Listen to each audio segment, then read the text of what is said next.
कौन किससे बंधा है ये बता? कोई किसी से नहीं बंधा, लेकिन हमने सारी जिंदगी ये धारणा बना ली, ये मान्यता पाल ली मस्तिष्क में कि हम बंधे हुए हैं। हमें लगता हम परिवार से बंधे हैं, हमें लगता हम जिम्मेदारियों से। याद रखिएगा, जिस दिन हम मर जाएंगे उस दिन भी ये परिवार जस का तस चलेगा, उस दिन भी ये जिम्मेदारियां जस के तस होंगी। हमारे रहने से हमें ऐसा लगता है कि हमारे रहने से बहुत कुछ हो रहा है, हमें लगता है कि हमारे बाद क्या होगा। हमने ये गलत फहमी पाल ली कि हमारे बाद क्या होगा, हमारे बाद भी सब कुछ अच्छा होगा। अच्छा, आप सबके बाप दादे मर गए, उनके बिना कोई काम रुका आपका? ऐसे आप भी एक दिन मर जाओगे तो आपके आने वाली पीढ़ी का कौन सा काम रुकेगा? सारे लोग सारी जिंदगी इस गलत फहमी में रहते हैं कि मेरे बाद क्या होगा, सब बढ़िया होता है। इसलिए इस गलत फहमी से बाहर आओ कि आप बंधे हो। आप में से कोई नहीं बंधा, सब मुक्त हैं। हम ऑलरेडी क्या हैं? मुक्त हैं। लेकिन मुक्त होके भी हम जबरदस्ती पकड़े हैं और हम कहते हैं कि इसने हमें पकड़ रखा है। अच्छा ये बताओ, पोता पोती ने आपको पकड़ा है कि आपने पोता पोती को पकड़ा है? पोता पोती ने दादी को नहीं पकड़ा, दादा दादी ने पोता पोती को पकड़ा है। फिर आप क्या कहते हो? हम बंधे हुए हैं। आप बंधे नहीं हैं, आपने जबरदस्ती अपने को बंधा माना उस गधे की तरह। वो बंधा नहीं था, पर वो समझ तो यही रहा था ना कि मैं बंधा हूं। ऐसे आप लोग भी परिवार में ऐसे मान लेते हो कि आप बंधे हैं। इसलिए परिवार में रहो पर बंध करके ना रहो। भागवत यही तो सिखाती है कि जिंदगी में रहो पर बंध करके नहीं, मुक्त होकर के रहो। ये भाव रखो कि हम बंधन में नहीं, हम मुक्त हैं। और मुक्ति जिसके जीते जी मुक्ति हो गई, उसकी ही मरने के बाद मुक्ति होती है। जो जीते जी मुक्त नहीं हो पाया, वो मरने के बाद क्या मुक्त होगा? मुक्ति मरने के बाद तो होगी ही, पर एक मुक्ति है जो जीते जी होती है। जीते जी मुक्त हो जाना, किसी से बंधन ना हो, सब मन केवल भगवान में हो, यही जीते जी मुक्ति है। काम करते रहो, नाम जपते रहो, सदा भगवान का स्मरण बनाए रखो, यही मुक्ति है। तो वसुदेव जी भी मुक्त हो गए। तो अब आप लोग बताइए, आप बंधे हैं कि मुक्त हैं? बोलो। देखो, लोग कहते हैं कथा क्यों सुनना चाहिए? अरे कथा ने ही आपको अभी 5 मिनट के भीतर ही मुक्त कर दिया कि नहीं? अभी थोड़ी देर पहले आप ही कह रहे थे हम बंधे हैं बंधे हैं, अब आप कह रहे हैं हम मुक्त हैं मुक्त हैं। हो गई मुक्ति कि नहीं? और जिसकी जीते जी मुक्ति हो जाए, अभी तो केवल ये मुक्ति आपने सुनी है, अब इसे जी करके देखेंगे तो और आनंद होगा। तो अब मुक्त हो करके और अपने मुक्त मन को भगवान के चरणों में लगाइएगा। मुक्त मन को, बंधे हुए मन को भगवान के चरणों में ना लगाइए, मुक्त मन हो। फिर पवित्र मन, मुक्त मन भगवान के चरणों में समर्पित हो। भगवान श्री कृष्ण को लेकर के चले उत्सव। भरत तो चित्रकूट जा रहा है ना राम से मिलने, मैं भी चलूंगी। भरत जी ने मना कर दिया, माता आप मत जाना, आपने तो वनवास भेजा है। तो कौशल्या मैया के पांव पकड़ के कैकेयी माँ ने कहा, माँ मुझे भी चलना है। कौशल्या मैया बोली, भरत यदि कैकेयी नहीं गई तो मैं भी नहीं जाऊंगी। तब राम जी से मिलने के लिए चित्रकूट कौन कौन गया? सब गए, पर उनमें कौन गई? माता कैकेयी। और माता कैकेयी जब पहुंची तो कैकेयी माँ को अब गिलानी हो रही है कि मेरे कारण मेरे पति की भी मृत्यु हो गई दशरथ जी की, और मेरे कारण मेरे राम को 14 साल का वनवास हुआ। कई बार ना हमें पछतावा तो होता है, पर पछतावा होता है तब तक बहुत देर हो चुकी होती, फिर तो पछतावा ही रहेगा। अब जो होना था वो तो हो गया।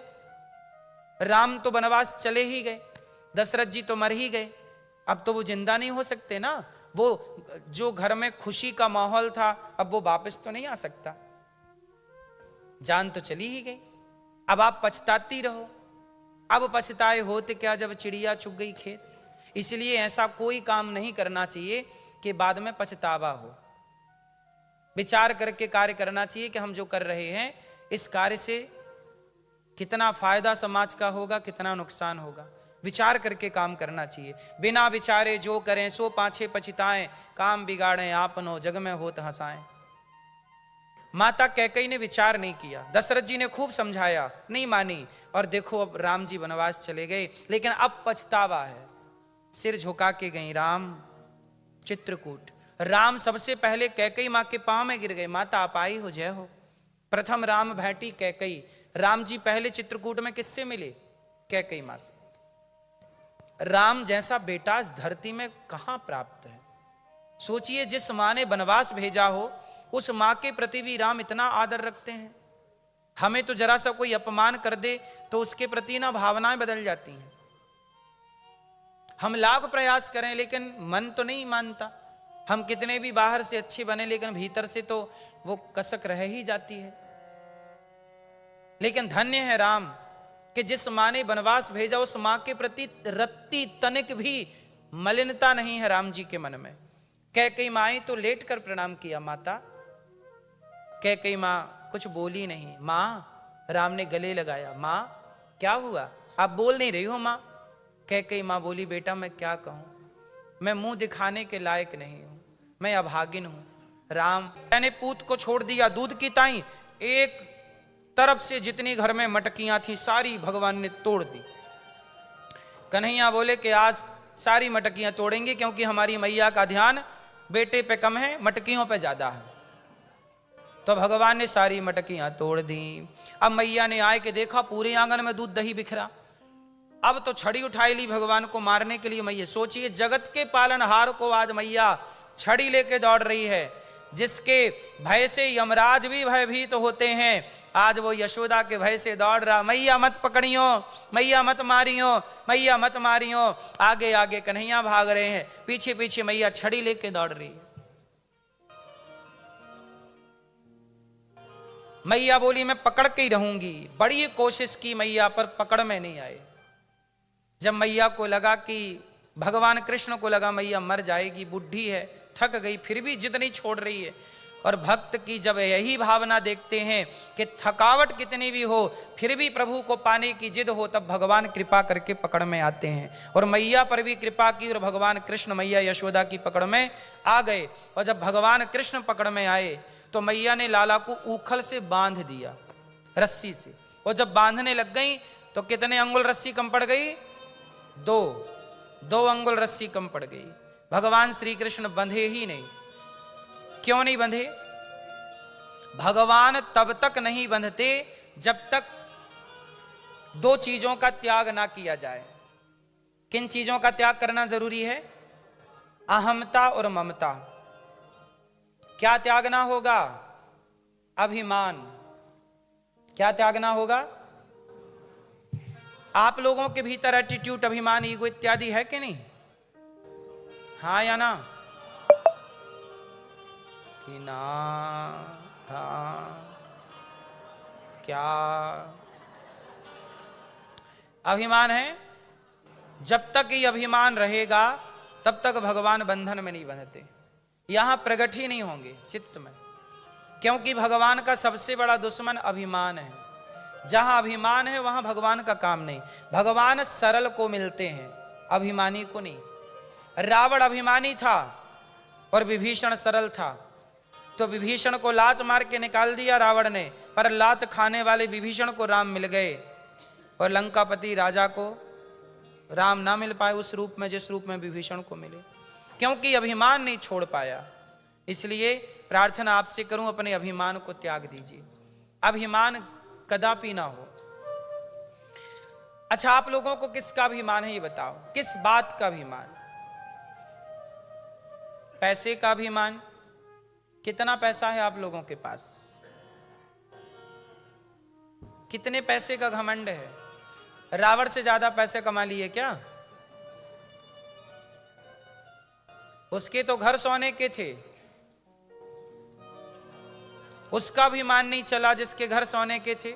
तुम्हारा अभिमान चल जाएगा? तुम्हारे घर तो सीमेंट के हैं, लकड़ी के। सोने की लंका वाले का घमंड नहीं चला मेरी मां, इसलिए अभिमान त्याग दीजिए। अच्छा, आप लोगों को अभिमान है? अच्छा मैया ये बताओ, आप कितने लोगों का पेट भरते हैं? ये भैया बताएंगे हमारे।